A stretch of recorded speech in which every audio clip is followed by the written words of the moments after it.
Shalom para sahabat insani yang dikasihi Tuhan. Selamat berjumpa kembali melalui channel Renungan Rohani Insani.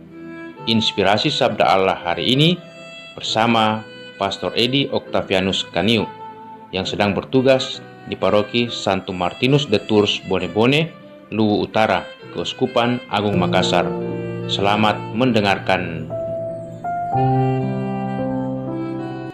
Para sahabat insani yang dikasihi Tuhan, kita berjumpa kembali dalam permenungan Sabda Tuhan Insani, edisi hari Rabu tanggal 31 Maret tahun 2021. Mari kita mengawali permenungan kita pada hari ini dengan doa. Dalam nama Bapa dan Putra dan Roh Kudus. Amin. Bapa yang Maha Kasih, terima kasih untuk kesempatan yang Kau berikan kepada kami. Sejenak membaca dan merenungkan sabda-Mu. Kami serahkan diri kami kepada tuntunan Roh Kudus-Mu.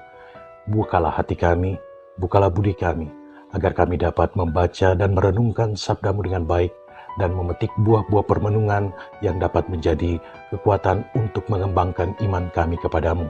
Demi Yesus Kristus Tuhan dan Juru Selamat kami. Amin. Dalam nama Bapa dan Putra dan Roh Kudus. Amin. Mari kita bersama-sama membaca dari Injil Matius pasal 26 ayat 14 sampai dengan 25. Kemudian pergilah seorang dari ke-12 murid itu yang bernama Yudas Iskariot kepada imam-imam kepala. Ia berkata, "Apa yang hendak kamu berikan kepadaku supaya aku menyerahkan dia kepada kamu?" Mereka membayar 30 uang perak kepadanya. Dan mulai saat itu ia mencari kesempatan yang baik untuk menyerahkan Yesus. Pada hari pertama dari hari raya roti tidak beragi, datanglah murid-murid Yesus kepadanya dan berkata, "Manakah engkau kehendaki kami mempersiapkan perjamuan Paskah bagimu?" Jawab Yesus, "Pergilah ke kota kepada si Anu dan katakan kepadanya, pesan guru, waktunya hampir tiba. Di dalam rumah mula aku mau merayakan Paskah bersama-sama dengan murid-muridku." Lalu murid-muridnya melakukan seperti yang ditugaskan Yesus kepada mereka dan mempersiapkan Paskah. Setelah hari malam, Yesus duduk makan bersama-sama dengan ke-12 murid itu. Dan ketika mereka sedang makan, ia berkata, "Aku berkata kepadamu, sesungguhnya seorang di antara kamu akan menyerahkan aku."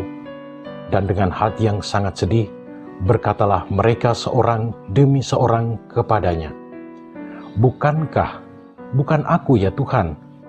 Ia menjawab, "Dia yang bersama-sama dengan aku mencelupkan tangannya ke dalam pinggan ini, dialah yang akan menyerahkan aku. Anak manusia memang akan pergi sesuai dengan apa yang ada tertulis tentang dia.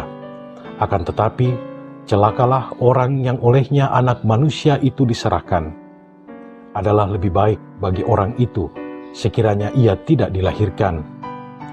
Yudas yang hendak menyerahkan dia itu menjawab, katanya, "Bukan aku, ya Rabi." Kata Yesus kepadanya, "Engkau telah mengatakannya." Demikianlah Injil Tuhan. Para sahabat insani yang dikasihi Tuhan, minggu ini kita telah memasuki Minggu Pekan Suci. Minggu Pekan Suci mengajak kita untuk secara khusus merenungkan sengsara Tuhan kita Yesus Kristus. Salah satu penderitaan dari Tuhan kita Yesus Kristus adalah pengkhianatan salah seorang muridnya, Yudas Iskariot. Dia rela meninggalkan dan menggadaikan persahabatan atau relasinya dengan Tuhan Yesus Kristus selama ini karena ada sesuatu yang lebih penting yang dianggap lebih utama daripada kedekatan dengan Tuhan. Ada 3 alasan kiranya yang dapat dijadikan permenungan bagi kita semua mengapa Yudas mengkhianati Yesus. Yang pertama, karena Yudas lebih mencintai keduniawian. Keduniawian itu tentu saja muncul dari keinginan Yudas untuk memperoleh keuntungan dalam harta kekayaan, atau dalam hal ini adalah uang. Ia menjual Tuhan Yesus Kristus dengan 30 keping perak. Ia lebih memilih 30 keping perak daripada terus-menerus setia dan tekun di dalam melayani dan mengikuti Tuhan kita Yesus Kristus. Tidak dapat dipungkiri, pengkhianatan seperti ini pun biasa terjadi dalam diri orang-orang beriman.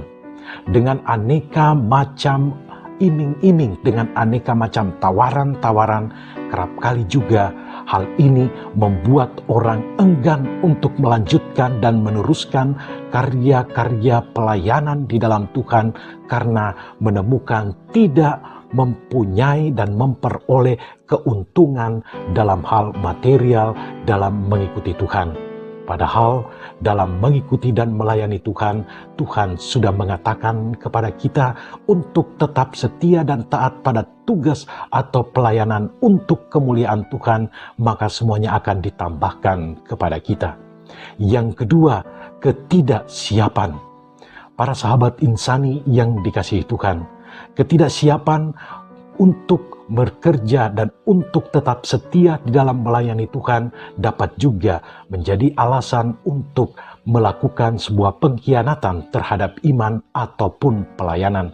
Ketidaksiapan ini mungkin juga terjadi karena keengganan atau karena ketidakmauan untuk mempersiapkan diri dalam tugas-tugas pelayanan. Hal ini akan menjadikan atau memunculkan berbagai macam alasan pada saat diberikan kepercayaan untuk melakukan sebuah tugas pelayanan. Saya tidak tahulah tentang sabda Tuhan itu. Saya tidak tahulah dalam memimpin ibadat. Saya kurang pahamlah ajaran gereja dan seterusnya. Ketidaksiapan ini membuat orang menjadi tidak akan pernah berani untuk maju dalam melayani Tuhan di dalam pekerjaan-pekerjaan iman. Yang ketiga adalah ketidakmauan. Ketidakmauan erat kaitannya dengan ketidaksiapan. Salah satu yang menjadi alasan orang tidak mau untuk melayani atau untuk melakukan pekerjaan-pekerjaan di dalam nama Tuhan adalah karena ketidaksiapan. Ketidakmauan ini pun juga dapat menjadikan seseorang berhenti atau meninggalkan apa yang selama ini telah ia perjuangkan atau telah ia gulati. Bisa saja hal ini terjadi karena kekecewaan. Bisa saja hal ini terjadi karena pergulatan iman. Bisa saja hal ini terjadi karena tantangan iman atau tantangan yang membuat orang mungkin mengalami perjuangan berat untuk itu, sehingga ia tidak mau lagi untuk mengikuti atau melayani Tuhan kita Yesus Kristus. Para sahabat insani yang dikasihi Tuhan, memasuki perayaan Trihari Suci dan Hari Raya Paskah, bacaan hari ini mengajak kita untuk menyadari kembali dan melihat kembali betapa besar cinta Tuhan kepada kita. Walaupun kita begitu banyak kelalaian, dosa dan kesalahan, Ia tetap mencintai kita. Maka semoga dalam masa Trihari Suci dan juga Hari Raya Paskah ini kita semakin siap untuk melayani Tuhan, menyingkirkan hal-hal yang membuat kita mengungkapkan tindakan mengkhianati iman atau mengkhianati pelayanan di dalam Tuhan yang juga secara konkret terungkap di dalam dosa-dosa dan kesalahan kita.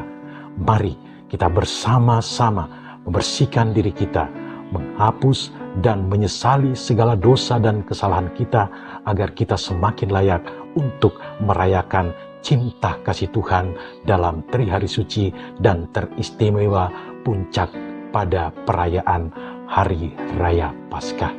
Roh Kudus membantu kita. Amin. Dalam nama Bapa dan Putra dan Roh Kudus. Amin. Terima kasih ya Tuhan untuk berkat yang telah Engkau berikan kepada kami dalam permenungan melalui sabda-Mu yang kudus ini. Buatlah kami untuk terus-menerus setia dalam kesetiaan iman itu. Berikanlah kami keberanian dan kekuatan untuk menghalau segala rintangan, sehingga kami tetap setia di dalam iman kami, tetap setia dalam memuliakan Dikau, tetap setia dalam melayani Engkau. Turunlah berkat Allah yang Maha Kuasa atas saudara-saudari sekalian, dalam nama Bapa dan Putra dan Roh Kudus. Amin. Terima kasih saudara-saudariku yang telah mendengarkan Sabda Allah. Saya, Pastor Marcel Lolotandung, mengucapkan berlimpah terima kasih kepada Pastor Edi Octavianus Kaniu. Semoga Pastor bersama dengan segenap umat di paroki senantiasa diberkati Tuhan dalam setiap aktivitas dan pelayanannya. Amin.